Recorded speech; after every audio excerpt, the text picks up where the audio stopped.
Tal como ficou prometido, o programa Enfrentar a Dor volta a estar na sua companhia para mais um tema importante para uma conversa sempre agradável.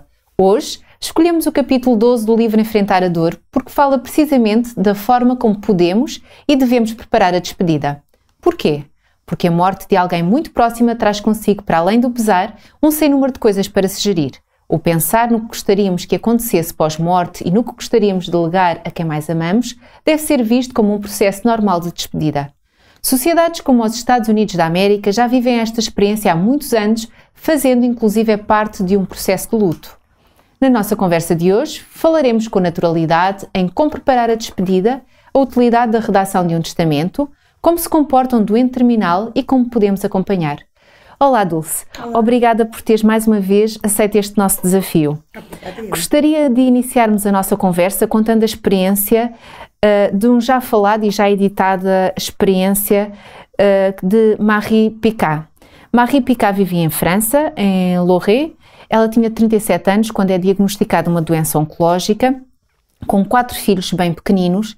Ela tem todo um tempo não só para si, para a sua doença, mas a sua maior preocupação reside em preparar a sua despedida e preparar a sua vida e destas crianças depois de ela partir.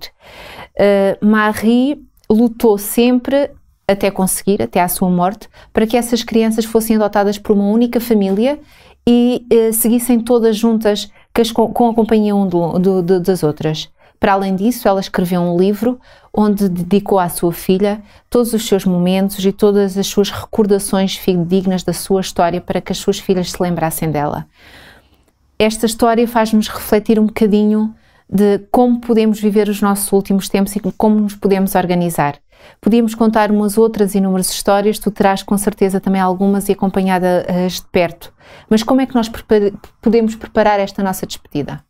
Eu penso que preparar a nossa despedida é um gesto de amor, talvez eu diria o nosso último gesto de amor para com aqueles que ficam, não é? Porque os que nos sobrevivem têm um período curto, muitas vezes, um período limitado no tempo para tomar uma série de decisões que são decisões que nós podemos pensar que são pequeninas face ao pesar da morte e ao valor da vida, mas que são reais e que podem trazer alívio a quem fica e podem tornar a vida de quem fica muito, muito mais fácil. Coisas simples como vou ser cremada ou não, como é que eu quero o meu enterro. Eu recordo-me que quando a minha melhor amiga morreu, nós não sabíamos se ela queria ser cremada ou se queria ser sepultada. E acabámos por tomar uma decisão sem saber muito bem aquilo que ela gostaria e ainda houve ali alguma indecisão. Quem é a primeira pessoa que deve ser avisada? Como é que vai ser a cerimónia na igreja ou na casa mortuária?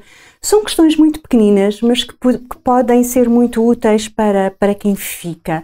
Nunca é demasiado cedo para se pensar naquilo que nos vai esperar inevitavelmente. Nós achamos sempre que há coisas que só acontecem aos outros, não é? Mas a morte acontece-nos a nós, claramente. Todos nós morremos, isso é muito certo. Por isso, convinha que quando ainda estamos serenos, quando ainda estamos com forças, refletir sobre aquilo que gostaríamos de deixar, de legar a quem fica, resolver conflitos, pedir perdão. Tudo isso é fundamental para nos irmos embora. Fazer um testamento, que as pessoas pensam que só quando estão muito doentes ou quando já são muito velhinhas é que vão fazer um testamento. Nós as duas já devíamos ter o nosso testamento feito, porque podemos morrer a qualquer instante. E um testamento é uma coisa muito útil, não é? Muito útil. Todos nós conhecemos histórias de famílias que se davam muito bem e que depois de alguém morrer na família e deixar alguma coisa, nem precisa de ser uma herança monumental, às vezes pode ser até uma peça de arte, um quadro, ou uma cômoda, ou uma boneca, para quem é que vai, quem é que fica com aquilo, e às vezes isso dá muita confusão e muito litígio dentro da família. Por isso, se nós fizermos o nosso testamento, isso será muito útil. Se não o fizermos, há disposições legais que vão repartir os bens entre os que ficam, mas isso torna-se um bocadinho mais complicado quando a pessoa é só, quando há divórcios, quando há filhos de um segundo ou terceiro casamento, de outras núpcias. E aí a situação por vezes não é assim tão fácil. Por isso, ou mesmo quando nós queremos deixar em herança, imagina uma casa, um terreno, ou uma ONG, ou uma associação filantrópica, ou uma igreja. Por isso, fazer o testamento não custa nada e é um gesto simples que pode resolver muitos problemas. Referi aqui também algo que já é possível no nosso país fazer, que é um testamento vital. A maior parte das pessoas atualmente morre num contexto hospitalar, morre num hospital. E o testamento vital serve precisamente para a pessoa dizer aquilo que não quer que lhe seja feito, não é? Quando já não estiver em condições de dizer alguma coisa, recusar aquilo a que se chama encarniçamento terapêutico, ou dizer que não quer ser ventilada quando já está vegetal, etc, etc. Por isso também é de muita utilidade. E só referir ainda um outro aspecto para o qual eu não estava minimamente atenta, mas que ao ler este livro fiquei, que é o cuidar da memória. Ou seja, e não estamos aqui a falar em deixar as nossas memórias escritas ou fazer um vídeo para os nossos filhos ou um filme para que fiquem com uma boa memória nossa. Não é isso. É destruir coisas que nós, enquanto vivos, não quisemos que os outros soubessem. E se deixamos um diário onde revelamos alguns segredos que vão magoar outros, não o devíamos fazer. Devíamos ter muito cuidado com isso, porque podemos estar a provocar dor nos outros quando nós já cá não estamos sequer, não é? Dulce, voltando ao doente terminal e à sua família, e como tu bem dizias, cada vez morre-se mais no hospital. Há um cuidado cada vez maior, que no início, quando uma pessoa dá entrada, nós perguntamos qual é a pessoa de referência. Isso quer dizer o quê? A pessoa de referência é aquela pessoa que nós socorremos ou que podemos contactar, quer a pessoa esteja bem ou quer a pessoa esteja mal. É a pessoa que deve acompanhá-lo no seu processo, é que está mais tempo dentro do hospital e, sobretudo, aquela que poderá ser um elo terapêutico entre a equipa de saúde e a própria pessoa, inclusive nesses momentos finais que estavas a falar. Às vezes há aquela mortificação física, moral, a situação parece estar a bater no fundo e nós temos que nos socorrer dessa pessoa. Será a pessoa mais indicada para acompanhar estes momentos finais. Mas como é que essa pessoa poderá estar preparada a acompanhar? Quando o doente bate no fundo, como tu acabaste de dizer, há que ajudá-lo a preparar-se para a partida, para a despedida, para a morte, sejamos crus, usando as palavras como elas são. E isso só é possível se ele estiver em paz consigo mesmo e com o seu meio afetivo.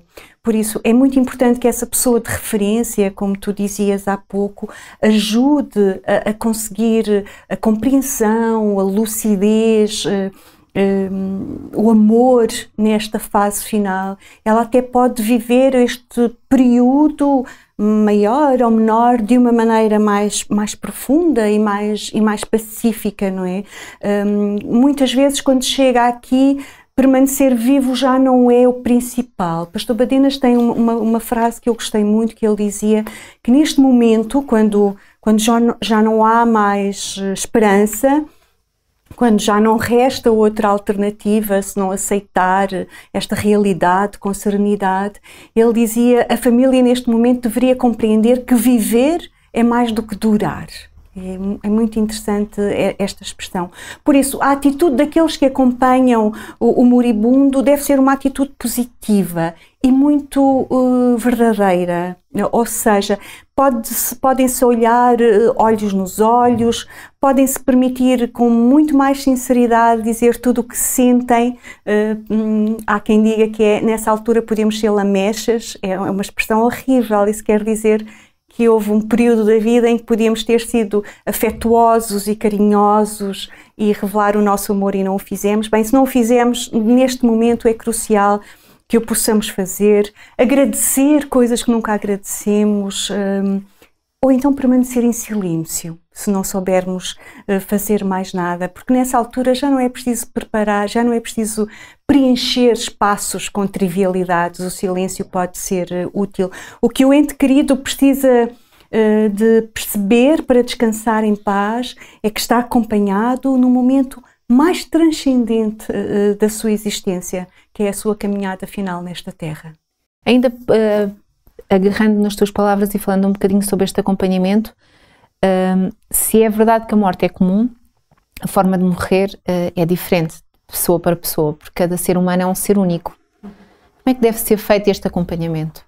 Bom, como tu dizes, a morte é tão pessoal como a vida, não é? Se não há uma vida igual à outra, não há uma morte igual à outra, e por isso tem que ser de maneira completamente diferente e ajustada a cada pessoa, porque confrontar-se com a morte é uma das provas mais duras da vida, mesmo para os profissionais de saúde como tu. Penso que já te confrontaste com a morte várias vezes e que já terás visto reações perante a morte muito diferentes, não? Todas elas diferentes e todos os apoios diferentes às pessoas de referência que estavam presentes na altura. Então eu devolvo-te a pergunta, porque tens mais experiência do que eu. Qual é o melhor apoio? Qual é aquele que tu achas que é mais eficaz? Eu penso que, acima de tudo, o profissional de saúde que está a acompanhar esta situação tem que estar completamente disponível. Tem que estar disponível para a pessoa moribunda e tem que estar disponível para a família que está presente. Estando aberta a todas e quaisquer questões, e com alguma sensibilidade para envolver esta família. Muitas delas têm dificuldades em lidar com a morte, porque se antigamente a morte era muito próxima, as pessoas morriam em casa, isso deixou de ser assim. Mas agora as pessoas já têm uma certeza, elas podem fazer este acompanhamento no hospital, têm todo esse direito por lei no nosso país a acompanhar a pessoa que está a morrer. É só querer. E tu tens notado uma diferença no tratamento, quer das famílias, quer dos próprios doentes? As famílias comportam-se todas de forma diferente. Nota-se que se há uma proximidade muito grande na família, entre eles, assim sim fazem questão.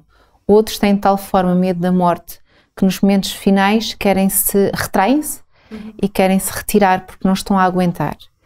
E daí eu dizer que o enfermeiro ou o profissional de saúde que o substitui deve estar muito atento a estas situações. Nós devemos estar sempre disponível a dizer podem entrar, mas também devemos ser sensíveis o suficientes para, se vermos se a pessoa não está preparada para o fazer, então não a coagi-la a fazer só porque tem direito de o fazer. Mas de qualquer maneira, então aí o profissional de saúde substitui-se à família, não é? Porque o que é fundamental é que a pessoa não morra sem a presença, sozinha, humana, como não é? Se dizia antigamente. Não morra sozinha, antigamente nós dizíamos, vai morrer no hospital, morre sozinho. A tendência hoje em dia é que isso não aconteça. Não é? Quando começou a entrar os cuidados paliativos em Portugal, ainda às vezes com alguma resistência, inclusive nos serviços de agudos, houve uma grande caminhada de forma, e sobretudo os enfermeiros, e desculpem porque sou enfermeira e tenho que defender um bocadinho a equipa de enfermagem nesse aspecto, porque estamos muito próximo da pessoa, acabamos por acompanhá-la nesses momentos e acabamos por envolver todos os restos dos profissionais, mesmo aqueles que estão presentes mais na fase aguda e não tanto na paliativa, de forma a estarem presentes e aliviarmos o sofrimento, sobretudo. Porque é fundamental que a pessoa parta em paz, não é? Há aqui uma dimensão importante, que é a dimensão espiritual. Quando a pessoa é crente, quando a pessoa tem fé, é bom também que ela seja acompanhada espiritualmente, porque isso lhe dá conforto, isso lhe dá segurança, isso lhe dá paz, não é? Não sei se nos hospitais estão sensíveis a isso. Sim. Cada vez mais, também nesta avaliação inicial, pergunta-se a religião da pessoa. E se pensamos que é uma pergunta fácil de fazer ou que as respostas vão sendo sempre as mesmas, isso não é de todo verdade. Essa resposta é-nos útil, sobretudo para nós sabermos se vamos chamar o padre, se vamos chamar o pastor de alguma congregação ou se vamos chamar outro líder religioso que seja de referência para esta família e para esta pessoa. e mostrar, inclusive desde o início, essa disponibilidade à família e essa disponibilidade, se a pessoa está consciente, de o fazer. Mas é muito importante, porque é mais fácil aceitar, fácil entre aspas, não é? Aceitar a morte quando há um sentido para a vida do que quando não existe. E por isso a dimensão espiritual é muito importante, e nós estamos próximos das pessoas, devemos ter isso em conta. Eu recordo-me que a minha mãe, que foi uma doente terminal, com cancro terminal de pulmão, na fase final ela acalmava-se muito quando eu lhe lia salmos, nomeadamente o Salmo 23 ou o Salmo 91. Ela tranquilizava-se muito mais com os salmos do que com aquela ideia de que haverá um tempo em que não haverá morte, nem dor, nem sofrimento, nem pranto. Isso é muito importante. Mas, e orar com a pessoa também, não é? Ou seja, eu penso que há uma fase complicada, na fase terminal, em que a pessoa fica mais agitada, não é? Tu saberás isso melhor do que eu. Exatamente, e essa agitação tem a ver com o desconforto da pessoa. A pessoa sente a sua partida, e a pessoa mais do que ninguém sabe que vai partir. Associada a isso, há o desconforto que está diretamente relacionado com a doença que aquela pessoa tem. A pessoa sente-se agitada e aí entra o profissional de saúde de forma a tentar compreender essa agitação, se é por dor abdominal, ou por sede, ou por lábios secos, ou o que é que se passa, e tentarmos ir diretamente de forma a conseguirmos um maior conforto para esta pessoa. Depois há uma diminuição da consciência desta pessoa que às vezes não é compreendida tanto pela família e que nós temos que estar presentes de forma a conseguir clarificar à família o que é que se está a passar com essa agitação.